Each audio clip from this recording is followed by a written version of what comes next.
Where do those people go to the bathroom?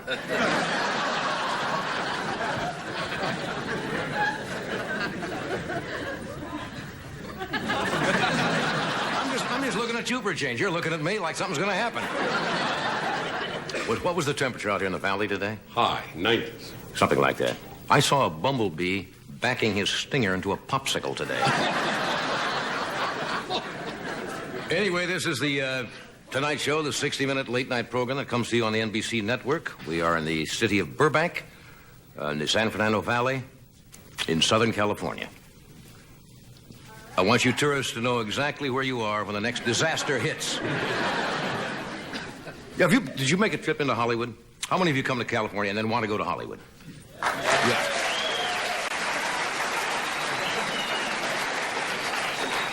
It is not your normal little village. It's a strange community. Where else in the world would you see a nun driving a Mercedes with a personalized license plate that says God's gal?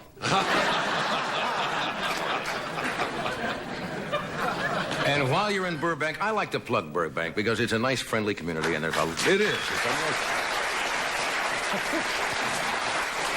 Now, with that, I start to zing them, right? No, it is. Yeah. They have a lot of fine restaurants out here that most people don't know about. On Burbank's famed Restaurant Row. My favorite new Mexican restaurant. Have you been there? No. Opened just a couple of months ago. Pepe's Bismol.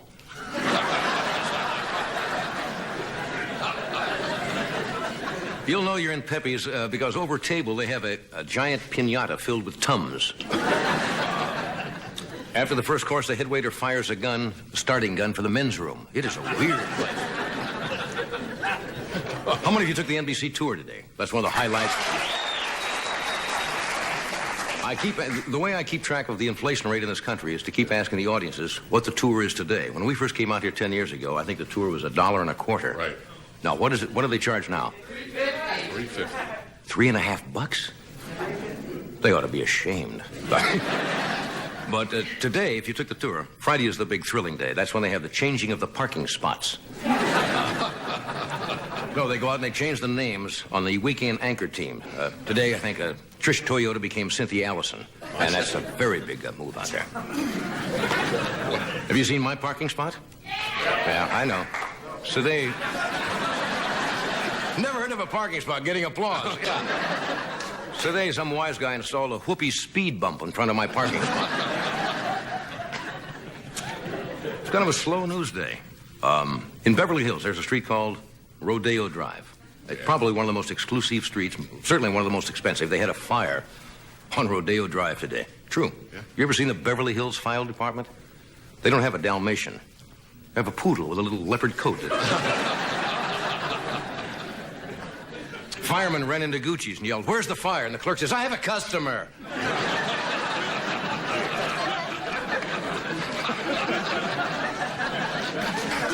No, don't. Yes, they would. It has to come from the heart. You don't feel that it was sure there. There was some interesting news about our sister network. Well, not our sister network. I guess our rival network, CBS. Apparently is having some financial problems. They're cutting back on their personnel, including the series stars. And true, if you look at Dallas tonight, you'll notice the Jeffersons are working as domestics for JR. It is particularly bad in the news department. CBS had to cut back on the pine tar for Mike Wallace's hair.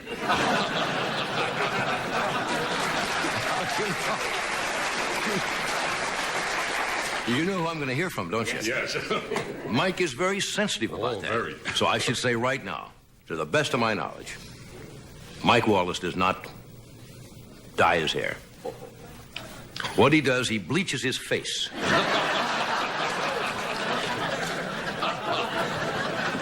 So the hair looks a little darker. I don't know.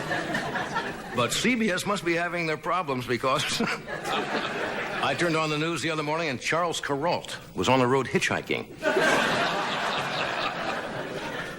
Now, concerning the George Brett controversy about the home run, which they gave him back, I guess, after the pine tar bat, Billy Martin proved today that he was really a good sport about that whole affair. And to show there was no hard feelings about the incident, Billy Martin sent George Brett a new bat. The bat flew out of the box and bit Millie...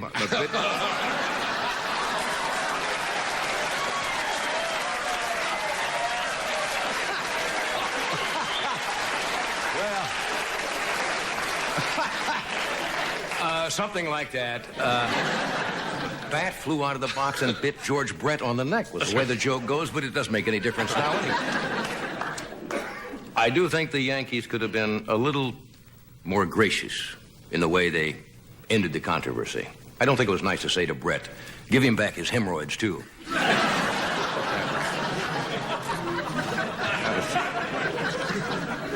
You see the picture of our Secretary of Agriculture. How many of you know his name? John Block is the United States Secretary of Agriculture, and apparently he's got a lot of money. He's a millionaire himself. But he wanted to prove that a family, an average family in this country, could eat on $58 a week and have a satisfactory diet. That might be true, I think, if they went to the racetrack and won the 6 picks. Where you have to pick 6 races. Bat came right out of the box. Okay, tonight. We have a good show tonight. We have Carrie Fisher with us tonight. And she is here. Carrie is here.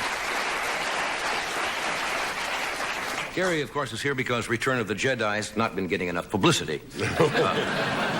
It's a big picture. We have Garry Shandling, who's a bright, funny young comedian. We are going to try to show tonight what actually happened in the presidential debate in 1980 between Jimmy Carter and Ronald Reagan. There has been some controversy that Reagan was tipped off, had Carter's briefing book. Tonight we will look at that tape a little more closely, and you folks will be the judge. So thanks for coming, and we'll be back in just...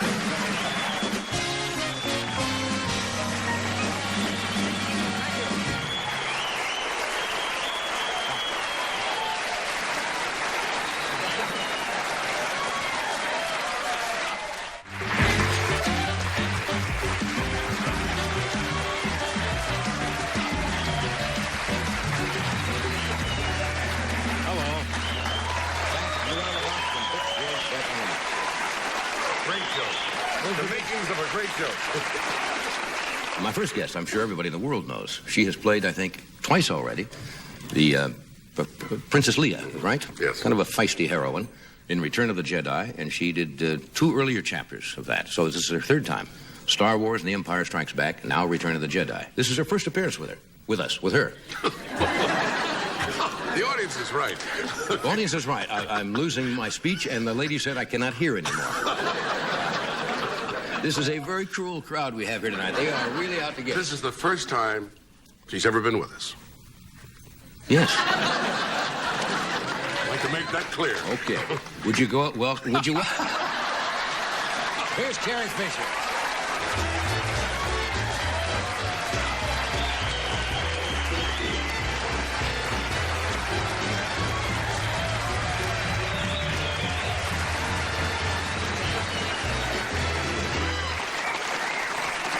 Carry a little what? Footstool, I think. We have a little, don't. Oh, you see, that just comes right out Yeah, there. thank you. See? It's called our Princess Footstool. I don't know what's happening with my speech this evening. Well, Everything seems to be coming out garbled. You ever have days like that when you start I to... hope it's not tonight, but yes, I do have days like that. You start to say something, and you're either thinking ahead... What do they call that? There's a word for that. Making a big mistake. No, I had it a lot with some of the science fiction talk we had to say. I placed dialogue. information vital to the survival of the rebellion of the memory system of those R2 unit. Give me that again now. That's not easy. I have some... I have placed information vital to the survival of the rebellion of the memory of this R2 unit. That's murder. Yeah. What happens, I think, very often, whether there's television or movies, once you are conscious that it is almost impossible to get it because it starts to get funny. Now Well, you you try to just- get straight and serious, and it just goes. We would have long speeches. That was part of the hologram speech. And Right. you feel like you're just humiliated. And it's over and over and over. And it's just, you'll never get this bucket of old past. You'll never get that bucket of old past blockade. You'll never get, Cut. it's just, Again. Yeah. You see in motion pictures, though, we can't stop. Oh, and no, do you it. mean everyone's going to see this? This is going I out. get to do it over This again. goes out just as it is. You told me, you were said we've not...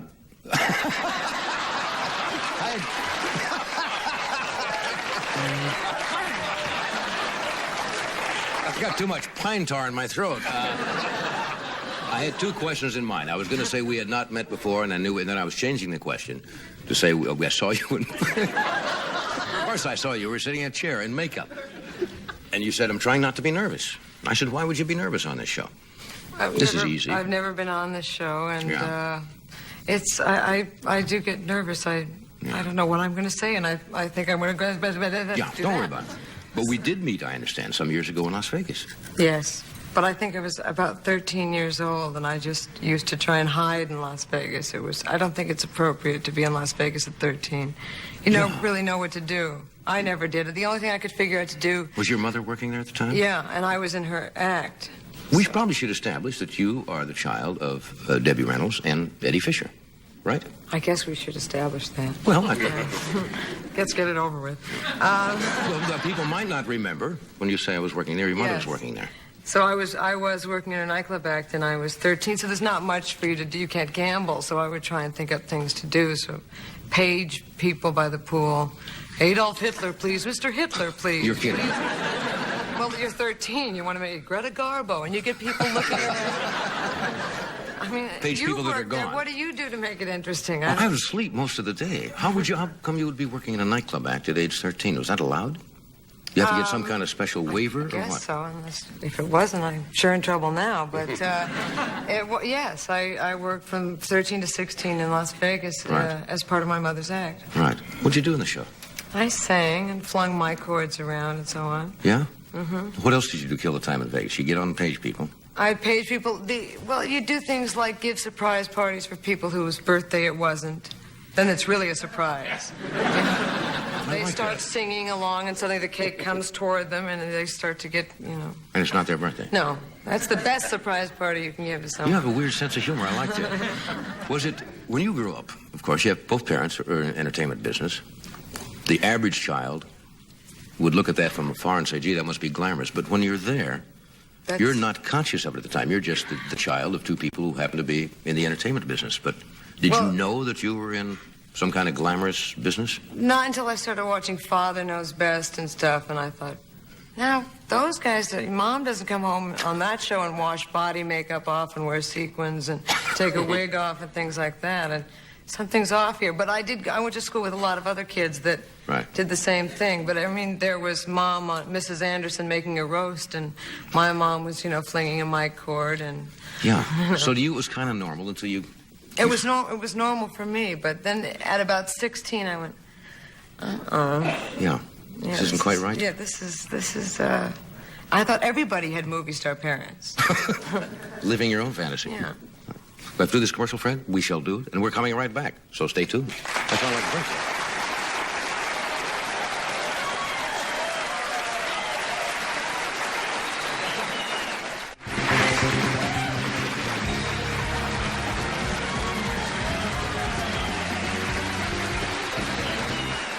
We are back. Merchandising. We're talking with Carrie Fisher. Who did you hang out with as kids? Who were some of the other kids? Were they also children of movie stars? It would be studio heads, Yeah. children, and Dean Martin's children, and it would be like that. Just normal, everyday kids? Just all regular, yeah. Somebody told me you were not allowed to get dirty. No, Is that we were photographed a lot. Oh, I We see. were allowed sort of once a week. We were let loose on the gutter, and then we could get dirty, Yeah. which is a big thrill for us. It's one of the reasons I went into show business was I visited the set and watched my mother fall in mud and stuff, and I thought, well, Gee. there's a way to do it. But as a child, because of the demands of the pictures all the time, they would... Yeah, there are more photographs of me, and I had a horror of it. I grew up on a movie star map. Right. I mean, No, I didn't, though. You see, not as the child. But, I guess there is I could get traumatized by it if it's still photographs and those light bulbs going off. Does it still bother you when the press shows up? Do you Not get to as talk to them? much. But, I mean, I was in Modern Screen at 2 hours old, and it wasn't even a good picture. You were aware that they didn't get your right side at 2 hours old? Angle, you know. Good angle at 2 hours old. Now, you're in this picture, Return of the Jedi. You've done Star Wars Empire Strikes Back. It's become a big business, these pictures. How much has this picture made so far? I keep reading every day. Something like $200 million already. So, yeah. And will probably be one of the biggest grossing pictures of all times. And somebody said you felt a little awkward coming here to talk about this picture because it doesn't need a lot of help. I was going to bring a clip of another film, so because I just thought, well, you know. I always ask people, what's the worst picture they ever made? I don't know why. Maybe it's just What's the worst picture? the worst picture you're ever in.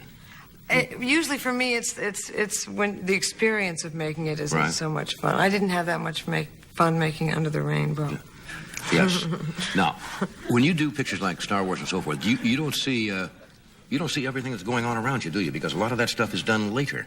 No, most special of it. effects. So we just have they just say there's going to be a giant, horrible monster with mucus falling from its face. And you just do that. That's got to be a little difficult because I started doing the films when I was 19 years old, so Right. it's sort of like that's one of my specialties. it's reacting to. It's something that's not there. I have trouble reacting to things that are there now. I'm so used to reacting to things that aren't there. Johnny. I understand. I'm reacting now to things that aren't there. Yes. We have a film clip. Where does this take place in the picture? Well, I think this is with one of the Ewoks, which are the sort of teddy bear people that also can kill stormtroopers. Effective teddy bears. You have to buy the premise. Okay, roll it. Those of you who've seen the picture will know the scene. Cut it out.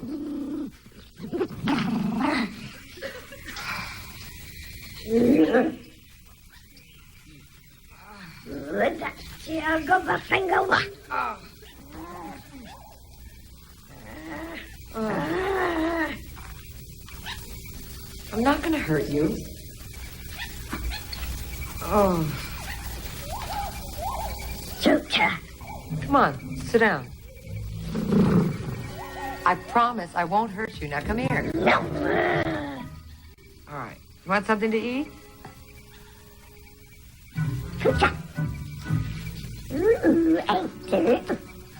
That's right.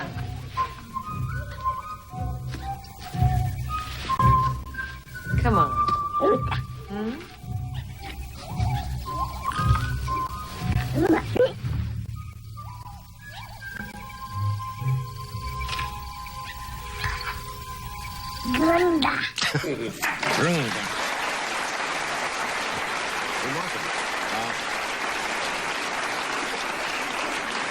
Well, the beginning of Star Wars when you're 19, are you afraid you might get typecast as Princess Leia? Well, I figure if that happens, I can just go on playing princesses. I can do Princess Margaret in the movie of the week. And Princess Di, just keep going on? Princess Di. They probably know you all over the world, don't they? Because, all these pictures now are almost in worldwide distribution. Well, as Princess Leia, if I went around with that silly hat or walked You'd be around with a little recognized. furry creature, Except here in Hollywood. No, then they wouldn't bother me. No, they just a couple of people out for a stroll. We'll take a break? All right, we take a break, then we're going to come back for the inside story of the Carter-Reagan debate. Right after that.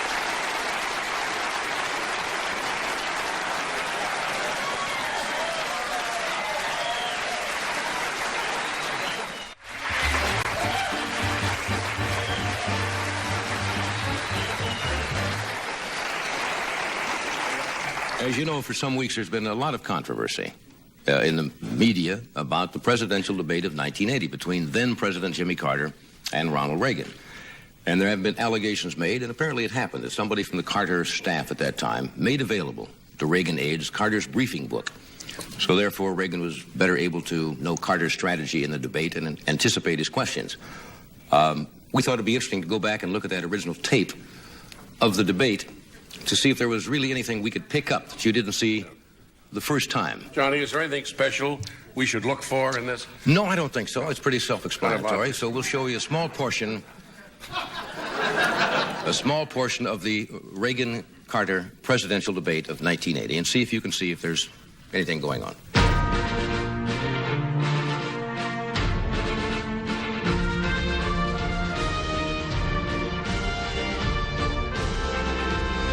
Next Tuesday is Election Day. Tonight, voters will have an opportunity to see and hear the major party candidates for the presidency state their views in a presidential debate. The League of Women Voters is pleased to welcome to the Cleveland, Ohio Convention Center Music Hall President Jimmy Carter, the Democratic Party's candidate for re-election to the presidency, and Governor Ronald Reagan of California, the Republican Party's candidate for the presidency. The questions will be posed by a panel of these distinguished journalists. The ground rules, as agreed to by you gentlemen, are these. Each panelist will ask a question to the candidate. The candidate will have 30 seconds to respond. The other candidate will then have an opportunity for rebuttal if he chooses. Also, the candidates are not permitted to bring prepared notes to the podium.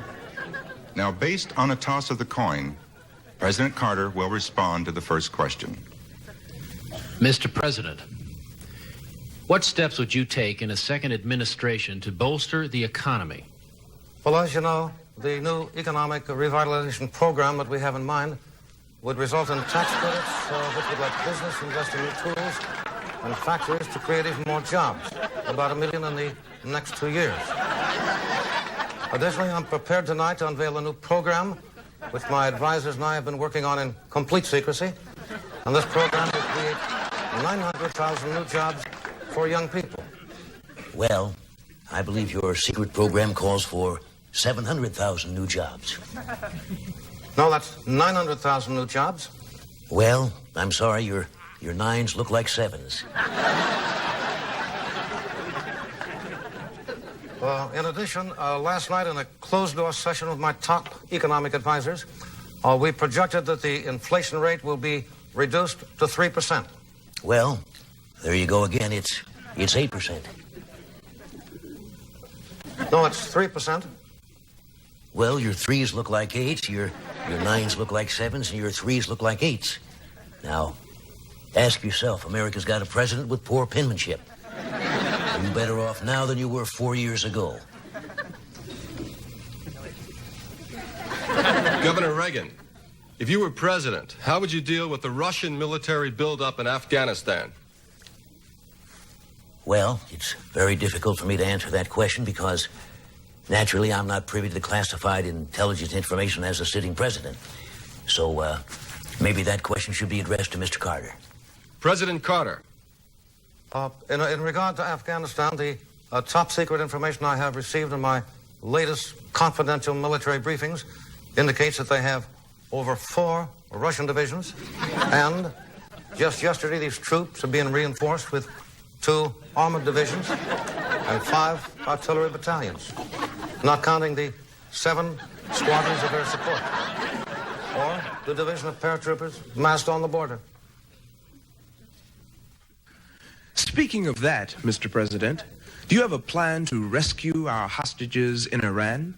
Yes, we certainly do, but as you can understand, it's a delicate matter, and I'm not at liberty to divulge it at this time. Helicopter raid. Mr. Reagan, your critics have said that as president, you might too quickly resort to the use of nuclear weapons to settle a conflict. Well, I had a discussion about nuclear weapons the other day with my daughter Amy. And I told her a story about when I was a peanut farmer in Georgia with my wife Rosalind. Governor Reagan, peanut farmer in Georgia? And your wife Rosalind? Well, I played a peanut farmer with Rosalind Russell. Had a great love scene. That Rosalind could kiss like a nuclear bomb.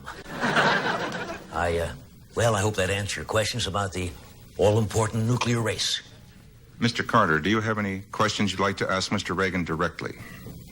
Well, yes, he's got 3. And the answers are yes, no, and Jockey Brand. He answered the question even before I asked him. Well, Nancy says I'm psychic, and so does George Will. God bless you. That's you.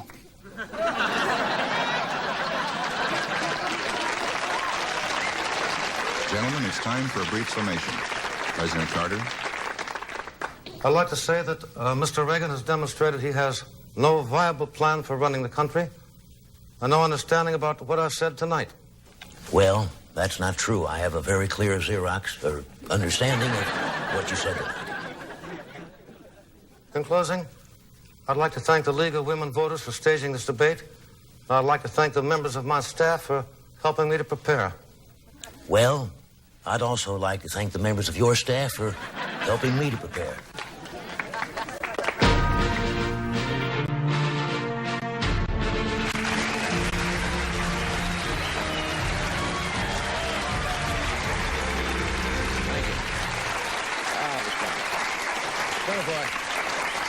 I guess you have to draw your own conclusions now that we've seen the I debate. saw a couple of things looked a little funny. Possibly he might have had some advance information. I don't know. When we did that, we had to tape that on Tuesday and Wednesday of this week. And it's similar to what you do in the pictures. You're reacting to something that is not there. We had to do Carter first, and then leave room, looking at nothing, reacting to nothing. So with somebody reading the lines. Then the second day, what you do, you take the tape that you've done of Carter, then you stand at the podium and react to what you're hearing on that tape, and then the panel was all done separately, and it was all cut and put together. Our director, Bobby Quinn. Who's the tape editor on that, Bobby? I work with you. Skip Hornbrook. You did a wonderful job. You put it together beautifully. And I want to thank the writers, Harry Blake, Bob Sinclair, and Sandy of our makeup staff for doing all the wonderful makeup. You think Fred, you know the president pretty well. Do you think he'd like a copy of that? If he calls, I'll send it. Yeah, if Kissinger shows up, give him the tape. Take a break? Take a break. We'll be right back.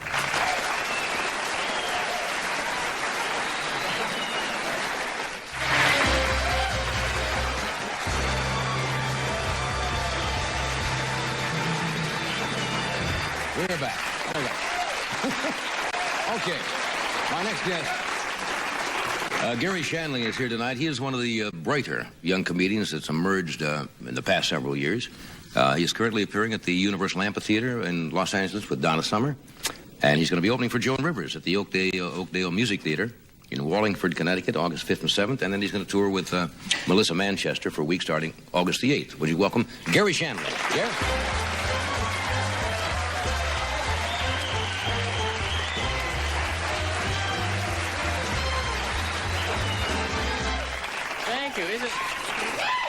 Well, thank you, sir. I'm happy to be here. How many of you have seen me before? Applaud. People who've seen me before.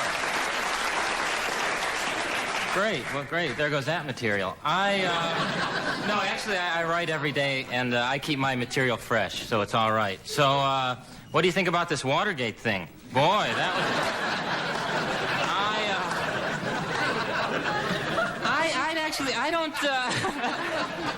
I don't talk much about current events because I don't get the newspaper anymore because my neighbor just moved, and I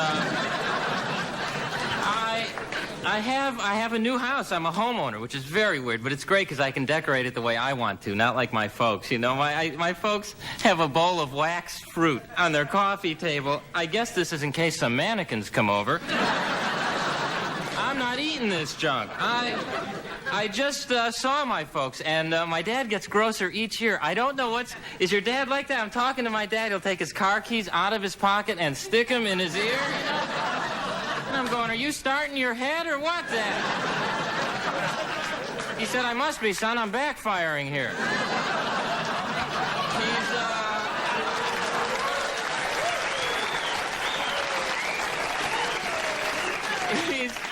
And then he wears this summer outfit now. Does your dad have the summer outfit? Plaid golf cap, white tank top T-shirt, plaid Bermuda shorts. He looks like a thermos, basically, from a distance. I bought him a pair of bikini underwear for Father's Day. I swear to you, it's gross. I realize you don't want to see your dad in bikini underwear. Am I right? He thinks he looks like John Travolta in these things. He looks like Ed Asner, basically. You know, it's great. They don't even fit him. I'm going, both legs have to go in there, Dad.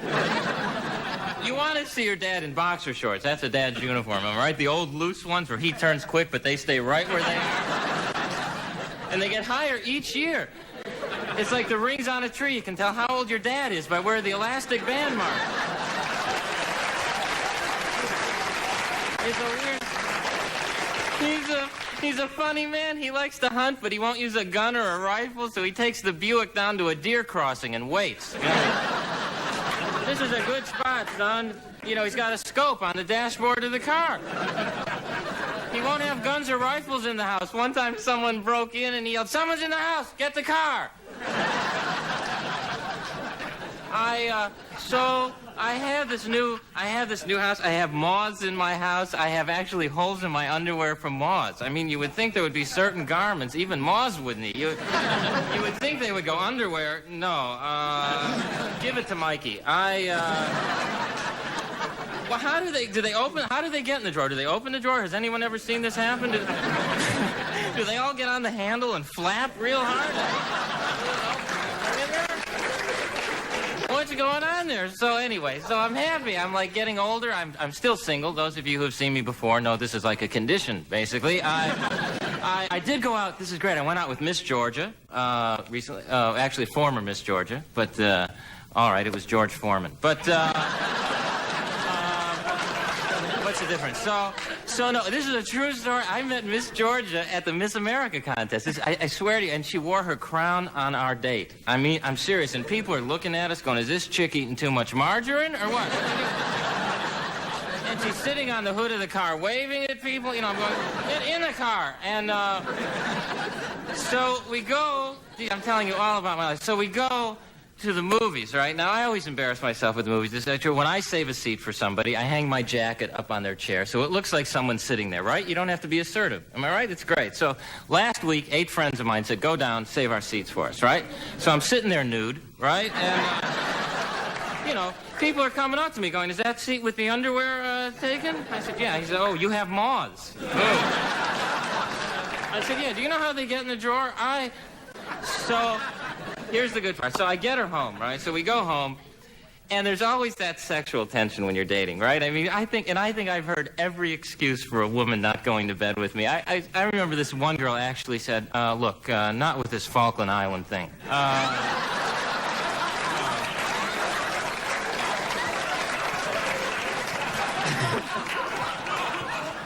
I said, "That was over a year ago." She said, "I haven't gotten over it yet." I said, "Well, I can understand that, Mrs. Thatcher. I can understand that."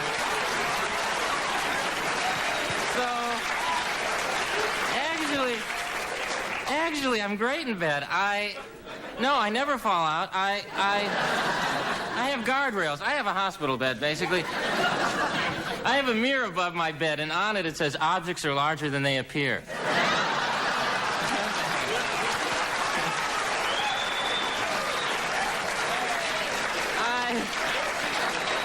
But there's that awkwardness, so you go out, right? So you're there with the girl, and you don't know whether to make the move. You guys know what I mean. And the woman never gives you a signal, right? And you need a clear signal. I need a woman with flashlights going.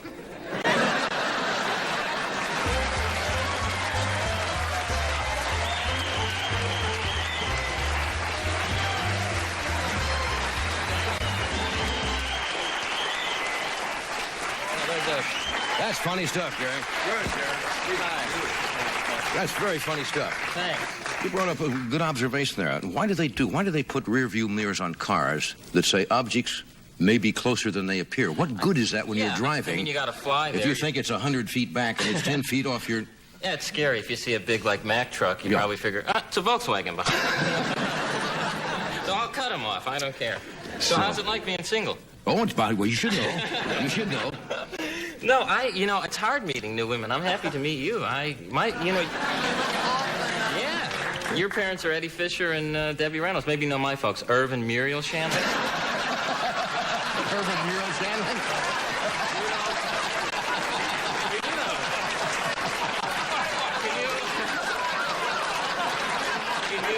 Irv and Muriel Shandling, huh? They moved around pretty good out here in the street. Not a pretty sight, huh? Can you picture your parents making love? Ooh, that's a horror. Not yours specifically. Of course, I understand. No, it's hard to meet new women. I don't like parties, really. Right. It's to the point now, where if I'm not invited, I don't even go. And right. I have the...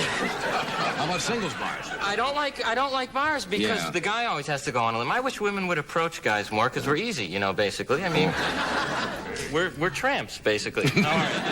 No, I mean, women should approach guys. I mean, if a woman says, "Come on, we're going back to my house," we're not going to go, "Gee, I don't know. I'm retaining water, and I don't know." I just go on. But here's a fake phone number. Give me a call. I just got one of those new cordless remote phones, right? So I can be rejected up to 700 feet from my house. No, that's okay. I'm in the pool. No, my mother used to fix me up with girls. That was interesting. She used to say, you gotta meet this girl. She's big boned. Big boned. Oh, is she a brontosaurus, Mom? Then my mother would say, no, she's got a complexion like ivory, right? So I'd go, oh, great, I got a big woman with tusks. That's great. But the key phrase she always said, this is true, is, well, she's pretty in her own way. You know, I used to say, well, then put her with her own kind. All the girls like it.